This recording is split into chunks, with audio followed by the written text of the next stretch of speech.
Hello students, आज के lecture का टॉपिक है आंशिक भिन्नों द्वारा समाकलन यानी इंटीग्रेशन बाय पार्शियल फ्रैक्शन। तो पहले समझेंगे कि आंशिक भिन्न क्या होती है। उसे करने से पहले लीजिए कि परिमेय फलन क्या है। यदि px तथा qx कोई दो बहुपद हैं तो px अपॉन qx को हम कहते हैं परिमेय फलन। ये ठीक उसी तरह है जैसे हम पहले पढ़ते आए थे परिमेय संख्या क्या होती है। मान लीजिए p कोई पूर्णांक है, q भी कोई पूर्णांक है, लेकिन q is not equal to 0, तो p अपॉन q को हम परिमेय संख्या कहते थे। ठीक उसी तरह परिमेय संख्या की जगह अलजेब्रा में आ जाएगा मेरे पास परिमेय फलन। संख्या के स्थान पर लेंगे हम बहुपद। तो यदि मेरे पास px और qx कोई दो बहुपद हैं तो इनका रेशो px अपॉन qx को हम परिमेय फलन कहते हैं। लेकिन ध्यान रहे यहाँ हर में यानी qx कभी भी 0 नहीं होना चाहिए, क्योंकि 0 से भाग संभव नहीं होता है। अब मेरे पास कोई परिमेय फलन है px अपॉन qx। परिमेय फलन क्या होता है? दो बहुपदों का भाग है। तो दो बातें संभावित हैं, या तो बहुपद px की घात छोटी होगी हर वाले बहुपद qx की घात से, और यदि अंश की घात हर की घात से छोटी है तो फिर हम परिमेय फलन px अपॉन qx को कहते हैं उचित परिमेय फलन। और यदि अंश वाले बहुपद यानी px की घात बराबर है या बड़ी है हर वाले बहुपद qx की घात से,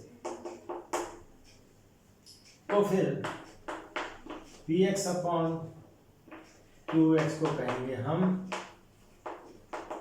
विषम परिमेय फलन। और जब px अपॉन qx विषम परिमेय फलन होता है तो हम फिर डिवाइड करते हैं। देन वी डिवाइड, यानी हर से अंश में भाग देंगे, और हर से अंश में भाग देंगे तो भाग दे करके मुझे अंश की घात छोटी अपेक्षा हर के प्राप्त हो जाएगी। तब ये क्या रूप लेगा? तब px अपॉन qx हो जाएगा। जब इस बहुपद का भाग इस बहुपद में दूंगा तो एक बहुपद मिलेगा, माना वो क्या है t। किसी संकेत से प्रकट कर सकते हैं, tx कह दिया हमने, प्लस एक भिन्न मिलेगी। भिन्न ऐसी होगी कि अंश की घात हर की घात से छोटी हो जाएगी, यानी जो अंश में आएगा वो फंक्शन चेंज हो जाएगा, फलन चेंज हो जाएगा। उसे कह दिया हमने p1x बटा q। हर चेंज होगा तो हो जाएगा, ठीक है। अब आते हैं हम आंशिक भिन्न के ऊपर। आंशिक भिन्न की ये तो हुई बात किसकी, परिमेय फलन की। परिमेय फलन दो प्रकार के हैं, उचित परिमेय फलन और विषम परिमेय फलन। उचित परिमेय फलन में अंश की घात यानी अंश वाले बहुपद की घात हर वाले बहुपद की घात से छोटी होती है, और यदि अंश वाले बहुपद की घात हर वाले बहुपद की घात से बड़ी हो जाए या उसके बराबर हो तो फिर उसे हम विषम परिमेय फलन कहते हैं। अब चलते हैं हम आंशिक भिन्न की ओर। ये क्या होता है,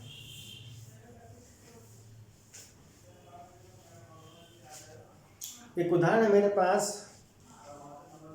एक परिमेय फलन लिया मैंने 2/x², उसमें ऐड कर दिया, जोड़ दिया 1/x²।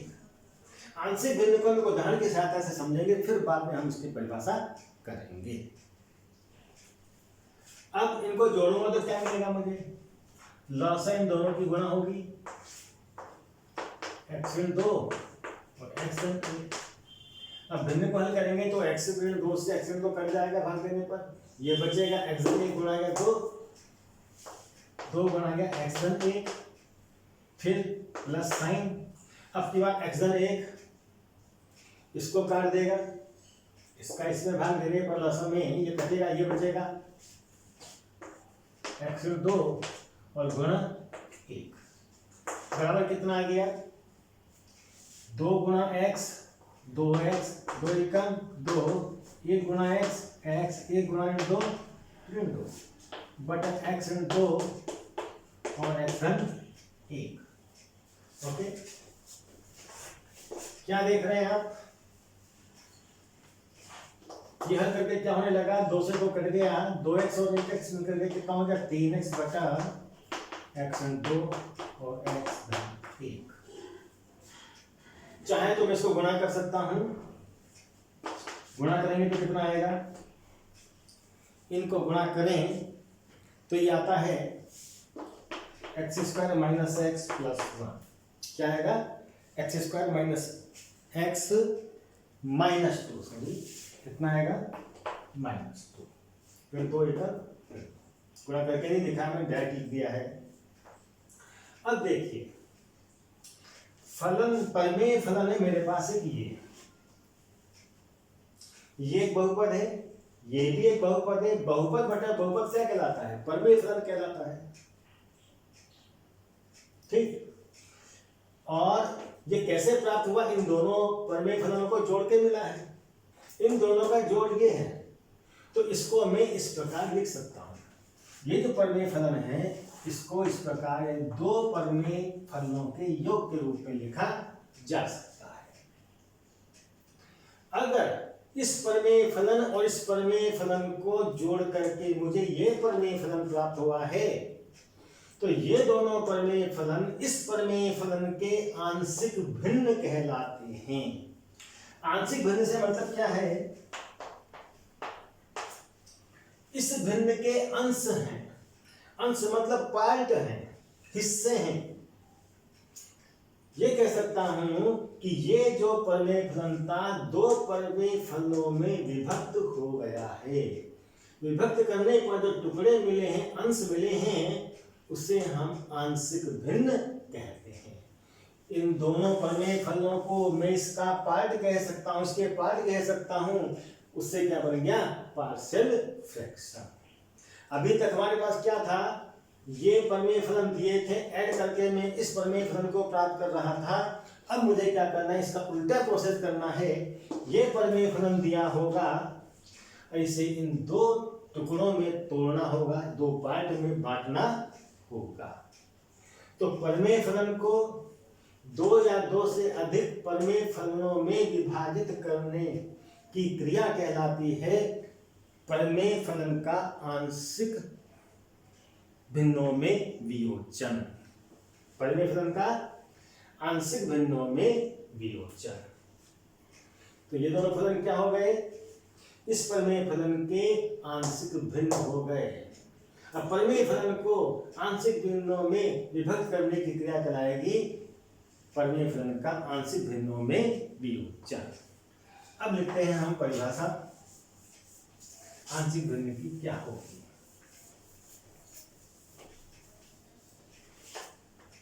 लिख लीजिए, यदि किसी उचित परिमेय फलन को यदि किसी उचित परिमेय फलन को दो या दो से अधिक ऐसे परिमेय फलनों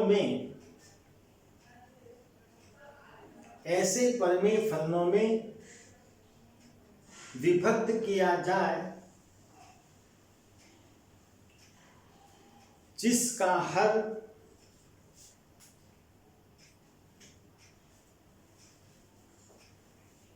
QX का एक सरल गुणनखंड है, जिसका हर QX का एक सरल गुणनखंड है, तो इस प्रकार प्राप्त प्रत्येक भिन्न PX बटा QX की आंशिक भिन्न कहलाती है। इस प्रकार प्राप्त भिन्न PX अपॉन QX की आंशिक भिन्न कहलाती है। ठीक है, अभी हमने देखा था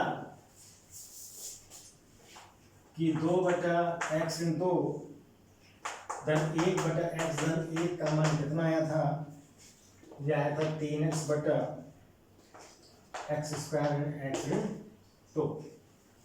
ठीक है, क्या लिखा हमने,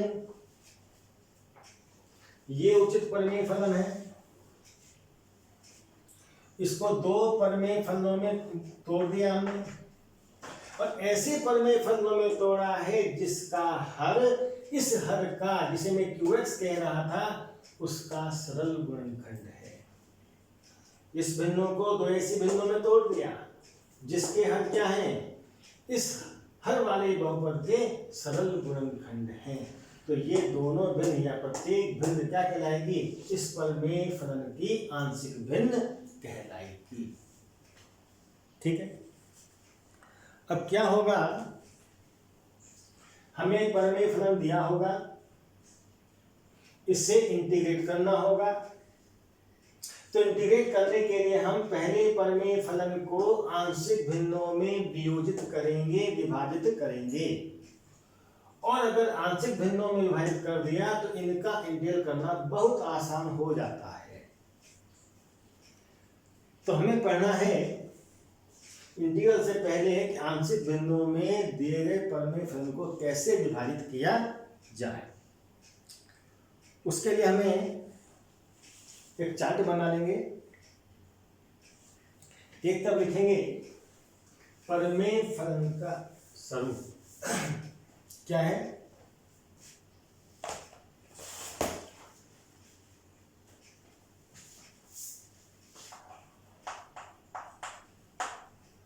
परिमेय फलन का इधर लिखेंगे आंशिक भिन्नता।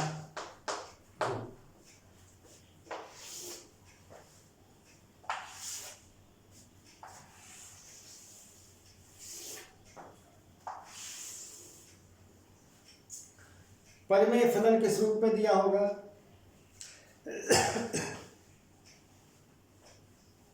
माना परिमेय फलन में अंश वाला बहुपद है px प्लस q, और हर वाला बहुपद है x माइनस p गुणा गया x माइनस p। अंश में क्या है, एक घातीय बहुपद है, और हर में क्या है, दो गुणनखंड दिए हुए हैं, यानी ये क्या है, द्विघाती त्रिपद व्यंजक है। गुणा करेंगे तो द्विघाती त्रिपद व्यंजक मिलेगा। अगर परिमेय फलन इस रूप में दिया है, इसे आंशिक भिन्नों में विभक्त करना है, वियोजित करना है, तो कितने सरल गुणनखंड, इसके दो गुणनखंड हैं, तो ये परिमेय फलन दो भिन्नों में विभक्त होगा। वो भिन्न क्या बनेगी, वो होगी पहले तो एक कोई रियल नंबर लेंगे a अपॉन एक factor x minus a plus कोई दूसरी real number b upon other factor. यानी इस प्रमेय फलन को इस प्रकार की दो आंशिक भिन्नों में वियोजित किया जा सकता है, तोड़ा जा सकता है। ऊपर क्या है, एक घाती बहुपद है, नीचे क्या है, द्विघाती त्रिपद व्यंजक है, गुणनखंड के रूप में लिखा है, दो गुणनखंडों के रूप में लिखा गया है। तो इसकी दो आंशिक भिन्न बनेंगी, एक बनेगी constant real number a upon एक फैक्टर प्लस कोई दूसरा रियल नंबर b अपॉन दूसरा फैक्टर गुणनखंड। a और b के मान मुझे ज्ञात करने होंगे। कैसे करेंगे वो प्रश्न में देखेंगे। अब इसकी विशेषता और है कि जो दोनों गुणनखंड हैं उसमें a is not equal to b, ये दोनों संख्याएं बराबर नहीं है। लेकिन हमेशा ऐसा हो कोई जरूरी नहीं है, ये दोनों बराबर भी हो सकती हैं। लेकिन यदि a और b बराबर हो जाए, a और b बराबर होने पर दोनों गुणनखंड सेम हो जाएंगे, तब आंशिक भिन्न कौन सा रूप लेगी। अगर तो ये हो गया मेरे पास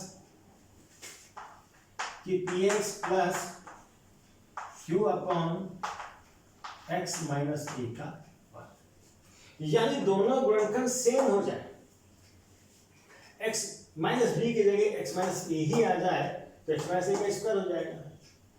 ये कौन सी स्थिति है कि जब a बराबर b, तो b के स्थान पर a लिखूंगा तो x माइनस ए का स्क्वायर बन जाएगा।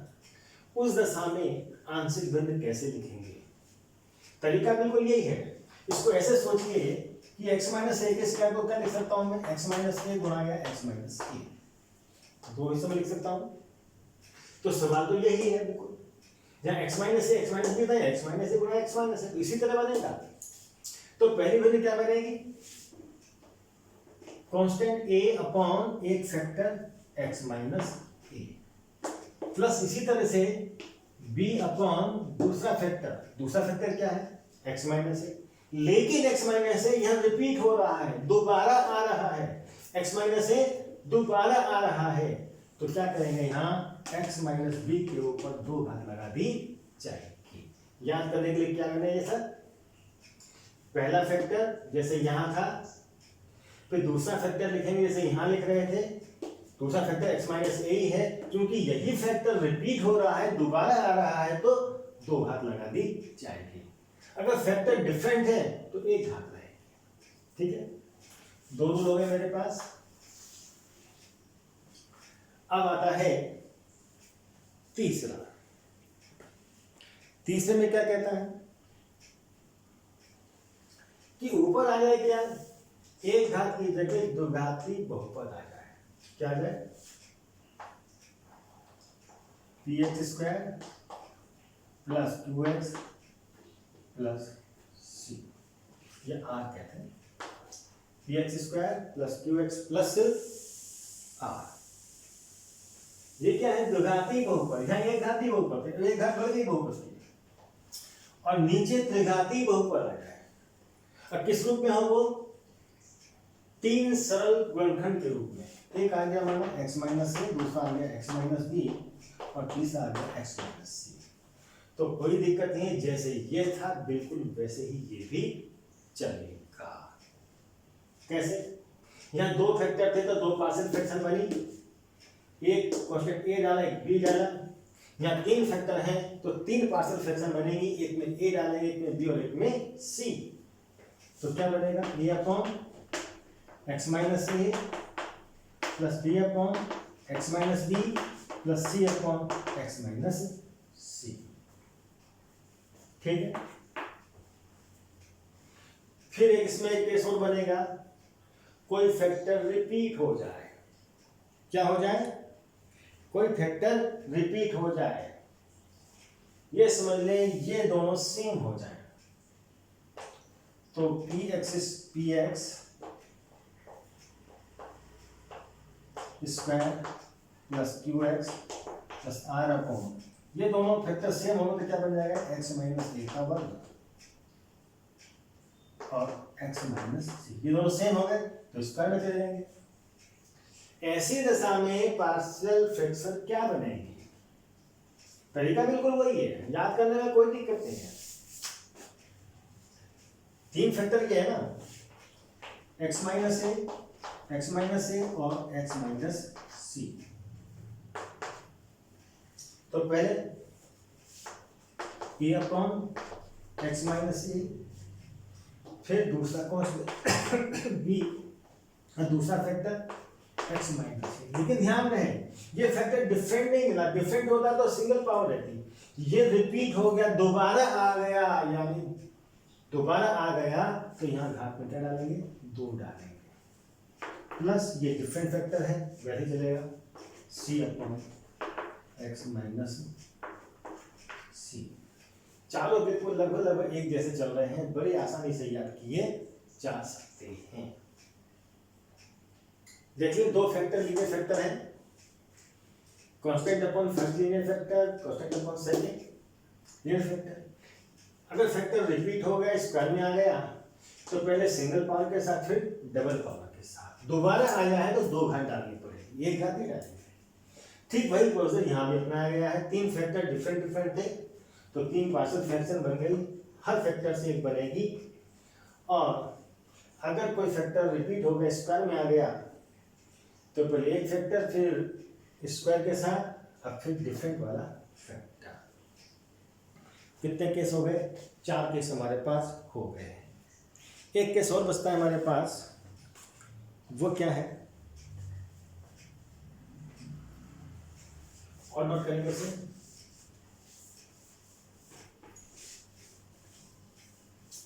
परिमेय फलन किस रूप में दिया है मुझे, अंश तो px square plus q x plus r द्विघाती ट्रिपल व्यंजक है, और हर में क्या है,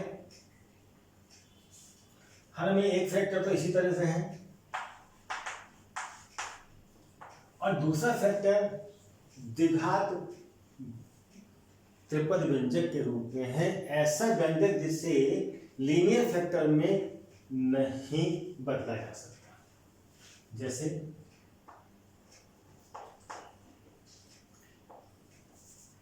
इसको लेंगे एक्स स्क्वायर धन बी एक्स प्लस सी, यहाँ ए डालने की आवश्यकता नहीं है। जैसे पहले यहाँ पर था अंश, वैसे यहाँ भी है, द्विघाती त्रिपद व्यंजक है, द्विघाती त्रिपद व्यंजक है। हर में एक लीनियर फैक्टर है, एक घाती गुणनखंड है, और दूसरा गुणनखंड द्विघाती त्रिपद व्यंजक के रूप में है। ए यहाँ नहीं डालने की जरूरत नहीं है, क्योंकि ए होगा तो ए से डिवाइड करके फिर चेंज हो सकता है, 1 लाया जा सकता है हर स्थिति में। तो हमने लिख दिया केवल x square plus b x plus c. ऐसी दशा में पार्शियल फ्रैक्शन क्या होगी, इसकी पार्शियल फ्रैक्शन 2 गुणनखंड है, 2 बनेगी, इसकी गुणनखंड आगे नहीं हो सकती है। ध्यान दिए द्विघाती त्रिपद व्यंजक होता है तो उसे एक घाती गुणनखंडों में बदला भी जा सकता है, नहीं भी बदला जा सकता। स्थिति यह है कि इसके गुणनखंड आगे नहीं हो सकते। तो ऐसी दशा में पार्शियल फ्रैक्शन क्या बनेगी, ए अपॉन ये वाला लीनियर फैक्टर जैसे पहले चल रहा था एक्स माइनस ए, प्लस ये द्विघाती त्रिपद व्यंजक है, तो ये नीचे तो आएगा ही आएगा, ऐसा का ऐसा, फैक्टर तो वैसे का वैसा लिखा जाएगा, अंश चेंज हो जाएगा। अंश में आएगा, अंश कैसे लिखेंगे, बहुत आसान है। इसको तो छोड़ दीजिए, इस बी को कर दो कैपिटल बी एक्स और प्लस कैपिटल सी, यहाँ स्मॉल सी, याद करने में भी सुविधा रहेगी। पहली टर्म इसका वैल्यू छोड़ दो, इस bx को बदल दो कैपिटल bx में और स्मॉल सी बदल दो कैपिटल c में, तो यहाँ पर क्या आएगा, एक घाती व्यंजक बनेगा। ध्यान रहे ये तब लागू होगा कि उसके गुणनखंड नहीं हो सकती। अगर इसके लीनियर फैक्टर में ये बढ़ सकता है, गुणनखंड हो सकते हैं, तो फिर ये वाला बन जाएगा। इन दोनों को गुणा कर दिया, उसके गुणनखंड नहीं हो रहे तो ये वाला लगेगा। ठीक है। तो इन 5 सूत्रों की सहायता से हम दिए गए परिमेय फलन को आंशिक भिन्न में वियोजित कर सकते हैं, और जब फंक्शन आंशिक भिन्न में वियोजित हो जाएगा तो उसका समाकलन बड़ी आसानी से हो सकता है। अब देखिए, अब इसको इंटीग्रेट करना पड़े तो सीधे सीधे ये है a गुणा क्या बनेगा, 1/x का फॉर्मूला log x होता है, तो log x माइनस ए डायरेक्ट लिखा जा सकता है।